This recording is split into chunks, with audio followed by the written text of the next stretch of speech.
চেষ্টা ইউনূসের, কারণ এবার ভারতের চাপে পড়ে মজুর মতোকে এবার সুর বদল করছে ইউনূস। ভারতের সাথে সুসম্পর্ক চায়, সে কথা এবার দেরিতে হলেও বুঝতে পেরেছেন ইউনূস। সে বিষয়ে বিস্তারিত জানবো, টেলিফোন লাইনে যুক্ত হয়ে গেছে প্রতিনিধি সুমন্ত ব্যানার্জি। সুমন্ত, দ্বিপাক্ষিক সম্পর্ক নিয়ে এবার সুর নরম করলো ইউনূস, কিভাবে দেখছো বিষয়টা?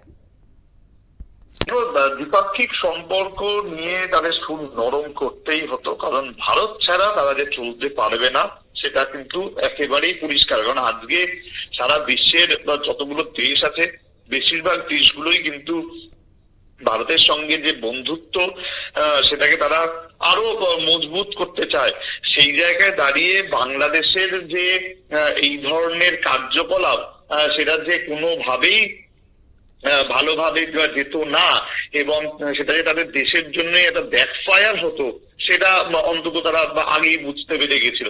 দেখো, এই যে সুর নরমের কথা বলছি আমরা, কারণ সেটা একেবারে পরিষ্কার হয়ে গেছে মোহাম্মদ ইউনূসের বিদেশ উপদেষ্টা তৌহিদ হোসেনের যে সাংবাদিক বৈঠক, সেই সাংবাদিক বৈঠক থেকে তিনি কিন্তু বলেছেন যে হাসিনা, প্রাক্তন প্রধানমন্ত্রী বাংলাদেশের শেখ হাসিনা, তিনি এই মুহূর্তে ভারতে রয়েছেন এবং ভারত যদি হাসিনাকে ফেরত নাও দেন, মানে বাংলাদেশকে যদি ফেরত না দেন, তাহলেও কিন্তু ভারতের সঙ্গে যে সম্পর্ক তা অব্যাহত থাকবে এবং নতুন বছরে মানে 2025-এ তাদের যেটা মূল লক্ষ্য তা হলো চীন, আমেরিকা এবং ভারতের সঙ্গে সম্পর্ক একেবারে মজবুত করা।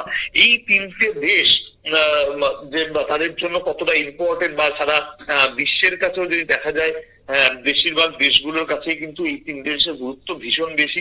এবং প্রধানমন্ত্রী নরেন্দ্র মোদী বিভিন্ন দেশের সঙ্গে যে বারবার বিদেশ সফর করেন এবং সেখানে গিয়ে তিনি যে বার্তা দেন, তিনি যে শক্তিশালী একটা ভারতের যে অবস্থান সেটা যে বোঝাতে চায় বারবার, সেটা হয়তো বুঝতে পেরে গেছেন এখন বাংলাদেশের প্রধান উপদেষ্টাও, বিদেশ দপ্তরের প্রধান উপদেষ্টা, এবং তিনি কিন্তু পরিষ্কার ভাবে জানিয়েছেন যে এই যে সম্পর্ক মজবুত করা তার পিছনে এই অগ্রাধিকার মানে তাদের একটা স্বার্থ জড়িয়ে রয়েছে। কারণ হাসিনা ইস্যু ছাড়াও ভারতের সঙ্গে যে দুদেশের অনেক স্বার্থের বিষয় রয়েছে সেই বিষয়গুলো কে নিয়ে তারা এগিয়ে যেতে চায়। এবং একদিকে তিস্তা জলবন্টন চুক্তি নিয়ে যখন আলোচনা চলছিল, তার মধ্যেই তারা এখন চাইছে যে গঙ্গা জলবন্টন চুক্তি নিয়ে দুই দেশ এগোক। এর পাশাপাশি রোহিঙ্গা ইস্যু রয়েছে এবং রোহিঙ্গার যে সংকট তার সমাধান এখন তাদের যে সরকার, বাংলাদেশ সরকার, তাদের কাছে একটা বড় চ্যালেঞ্জ এবং অধিকার ও নিরাপত্তা নিশ্চিত করে রোহিঙ্গাদের ফেরত পাঠাতে হবে বলেও মন্তব্য করেছেন তিনি।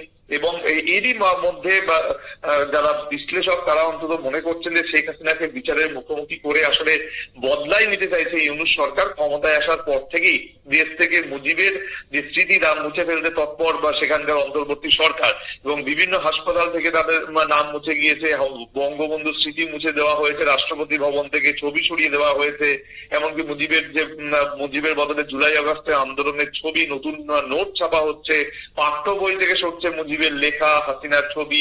ফলে ইউনূসের যে শাসন সেই শাসনকালে বদল নয় বদলার দেশে পরিণত হয়েছে বাংলাদেশ। এবং এখন তাদের লক্ষ্য হাসিনাকে কারাগারের বন্দী করে ক্ষমতা ধরে রাখার রাস্তা তৈরি করা এবং তারই মধ্যে যে ভারতের প্রতি তাদের যে একটা বার্তা, সেই বার্তাকে অন্তত মনে করা হচ্ছে যে তারা নিজেদের অবস্থানটা বুঝে গেছে যে বিশ্ব মঞ্চে তাদের যে অবস্থান যদি ভারতের বিরুদ্ধে তারা যদি কোনোভাবে চলে যায়, তাহলে যে বিশ্ব মঞ্চে তাদের অবস্থান সেখানে অনেকটা বদল ঘটবে এবং তারা কিন্তু ধীরে ধীরে এক ঘরে চলে যাবে।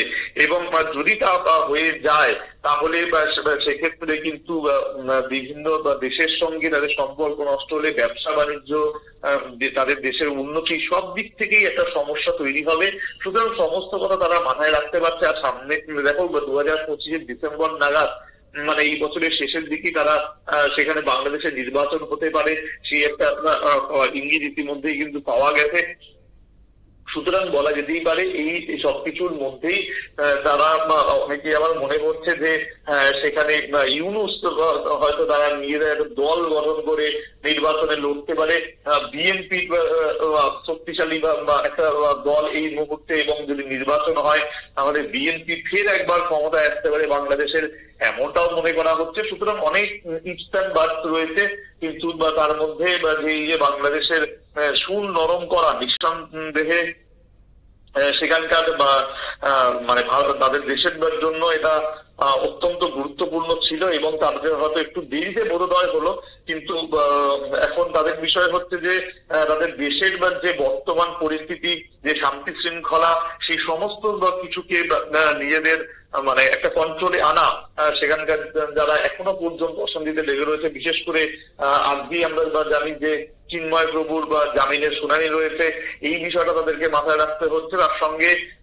বিএনপির চাপ রয়েছে, তার সঙ্গে ছাত্র নেতাদের চাপ রয়েছে, এই সমস্ত কিছুর মধ্যে এই মুহূর্তে তাদের নিজেদের দেশকে একেবারে শান্তি শৃঙ্খলা বজায় রাখা এবং যে সমস্ত জ্বলন্ত ইস্যুগুলো রয়েছে সেগুলোকে কিভাবে তারা সামাল দেবে সেটাকে মাথায় রেখেই হয়তো তারা এই মুহূর্তে ভারতকে পাশে পেতে চাইছে, তাই হয়তো এই বন্ধুত্বের বার্তা তারা দিয়ে দিল। ধন্যবাদ। অর্থাৎ ভারতের সাথে সুসম্পর্ক রাখতে চাই ইউনূস, সেই বার্তাই তিনি দিলেন। দ্বিপাক্ষিক সম্পর্ক নিয়ে রীতিমতো সুর নরম করলো ইউনূসের সরকার। নিয়ে নিচ্ছে এই মুহূর্তে ছোট্ট একটি বিজ্ঞাপন বিরতি, সঙ্গে থাকুন।